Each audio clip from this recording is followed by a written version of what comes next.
What's up, you guys? Charlie here from MAPerformance, and in today's video we're going to be answering the question, are high quality coilovers worth it? As you guys know, in our last build series on the Evo 10, we put in the Öhlins Road and Track coilovers, and we couldn't have been more pleased with them. Now, we obviously have started this 2015 plus WRX build, and the only thing that we really didn't like about this car as it sits right now, from a performance standpoint, is the handling. Step one in replacing that is going to be getting rid of the OEM struts and shocks. So we reached out to our friends over at Fortunato, and thankfully for us, they were willing to supply us with a free set of coilovers for the video. So huge shout out to those guys. Definitely going to put their coilovers to the paces today.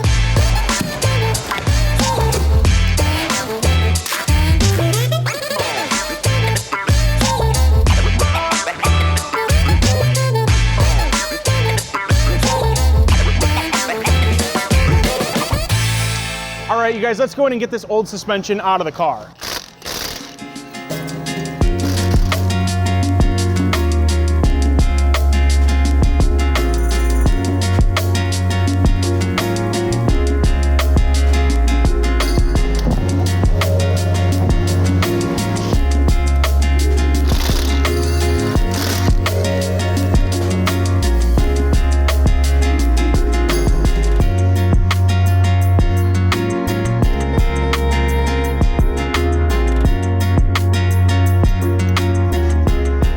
So I'm using a big old breaker bar simply because these can be really hard to get on and off, and obviously the more leverage you've got, the easier this part becomes. I just wanted to slowly be able to break them loose, and then I'll probably come back in with the impact and just hit them with the zinger.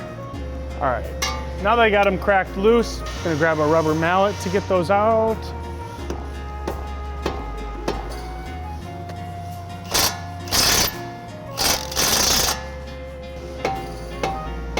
All right, so all that these needed was a hit with a hammer, not a rubber mallet, like one with an actual hard head. Ha ha ha ha ha, hard head. Anyways, so the top one is different from the bottom one. The top one's an eccentric bolt. The bottom one is just a standard bolt. So this one takes a little bit more persuasion to get out. But once you get the top one out, the bottom one came out relatively easily. And then obviously the whole knuckle drops out of the suspension, at least for the fronts. The rears are a little bit different, but we'll show you those in a minute here. What I did, just so I didn't mix up what goes with what, I just put everything back together so that I don't lose them later on, and set them aside till I'm ready. Now we're gonna go and lower the car down and get these to drop out of the top, and then they should come right out.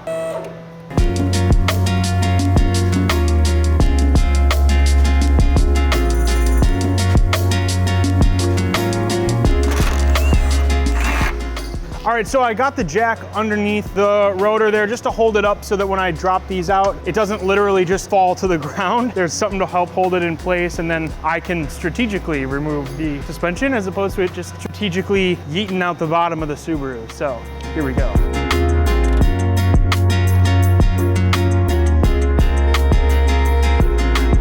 Trying very desperately not to lose this nut up top. Success. All right, there we go. Now we can just drop this down and it should just fall out of place in a controlled, even manner. Now I just got to remove the brake line harnesses and we should be in business.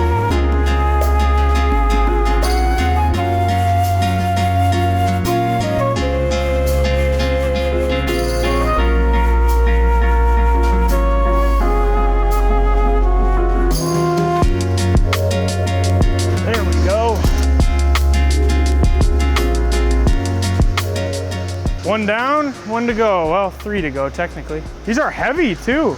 I'm kind of surprised at how heavy these are. Okay, I need to get my other tools and bring them over to this side. So now that we've got the old suspension out of the car, we can start putting in these Fortunato 500 series coilovers. Heard nothing but really good things about them, so figured we'd throw them in the car.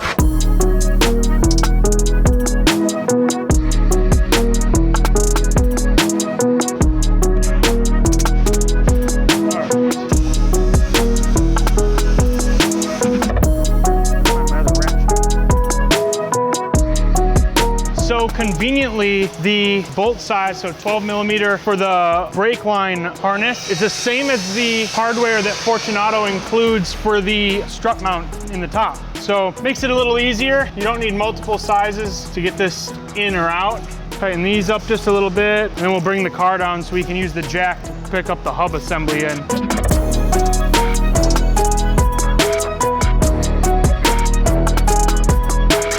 Hammer time.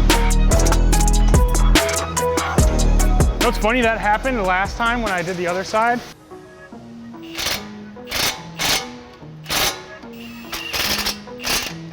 All right, so now that we got the fronts installed, we're gonna go ahead and install the rear coilovers. These are pretty easy. There's only 2 nuts up top, and then you'll remove these 3 on the bottom so you can remove this lower arm, and then it should just fall right out. Pretty easy.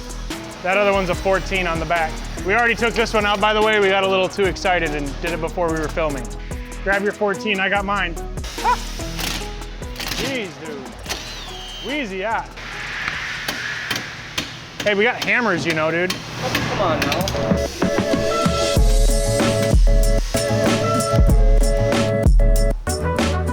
You know, Tiny, I already did this on the other side. I could tell you how to do it.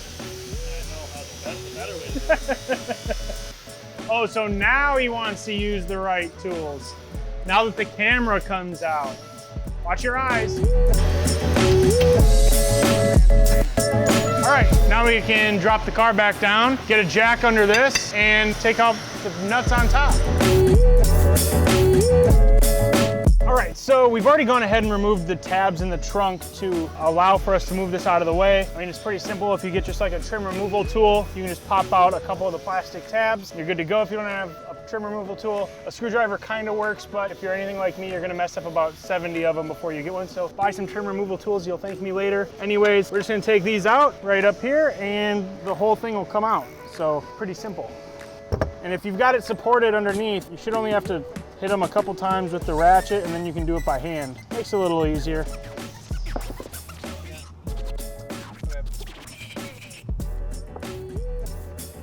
Ready?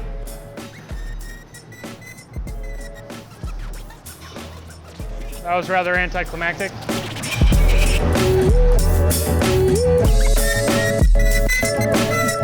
For this next part, it's helpful to have a friend because one of you has to hold this in place and the other one needs to tighten the nuts down around the top. So if you guys haven't met Tyler yet, he's gonna hold this in place and I'm gonna tighten the nuts.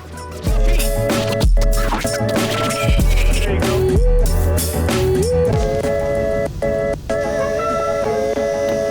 Tighten.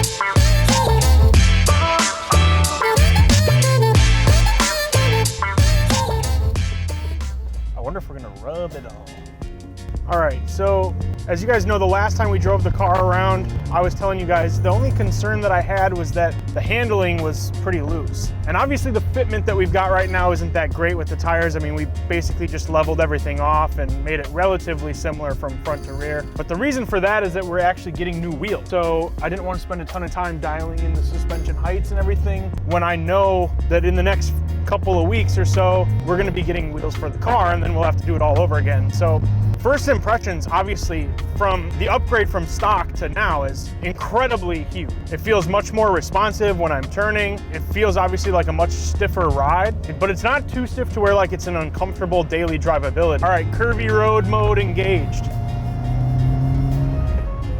Okay, we also gotta be careful because it just snowed a lot.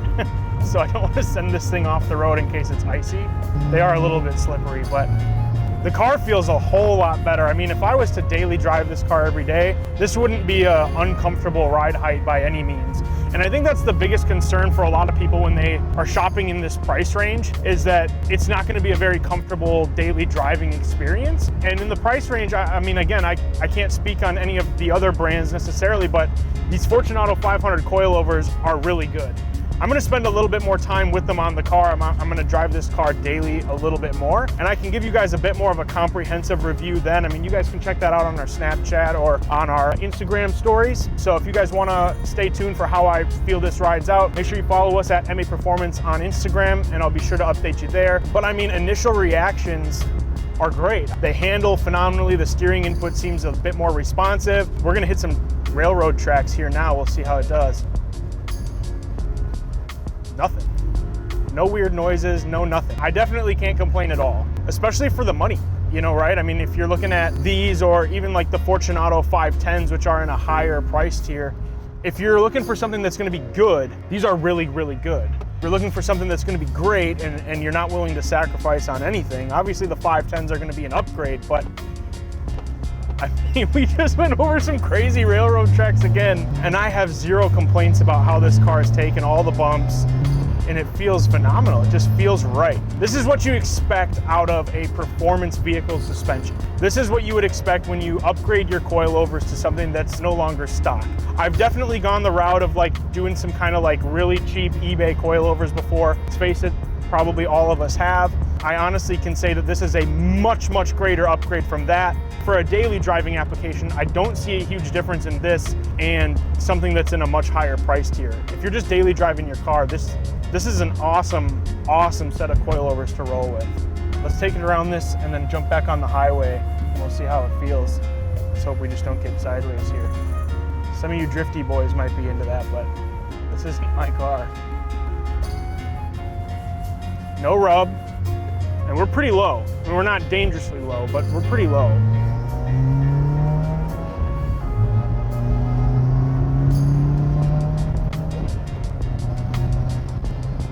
It's the first snow day here up in Minnesota, and if you're not from here, you know that means, well, you don't know that that means that everybody miraculously forgets how to drive as soon as it snows. So I mean, whipping it around the roundabout, getting on the highway, taking the turns a bit more aggressive now that I know nothing's loose, can't really complain. No rubbing. We're on the 8K standard spring rates that these come with, front and rears. We adjusted the preload to exactly what it said in the instruction manual. I believe it was 1/8 of an inch on the rears, and I can't remember exactly what they had it at for the fronts, but we just followed exactly what the installation instructions recommended. So if you guys are installing these, that's what we did. Feels phenomenal, takes turns great. 10 out of 10 would recommend. Shout out to Fortunato, by the way. Again, they sent us these coilovers, and I'm really glad that they did because it gave me the opportunity to test out what I think are some of the most popular selling coilovers for this platform, and I can definitely see why. All right, you guys, so that's where we're gonna end today's episode. Definitely make sure that you subscribe for more content around this WRX build. There's definitely a lot more coming. We've partnered up with some really awesome brands to bring you guys a really cool WRX build on the channel. If you guys wanna stay tuned to see what we think after I daily drive this car for a bit longer, make sure that you check us out on Instagram at MAPerformance and leave us a comment down below with your thoughts. If you have these coilovers, I wanna hear from you. What do you think? If you've taken them to the track, let me know what I should expect if we ever do so. Obviously now it's snowing, but that's where we're gonna end for today. We'll see you guys in the next video.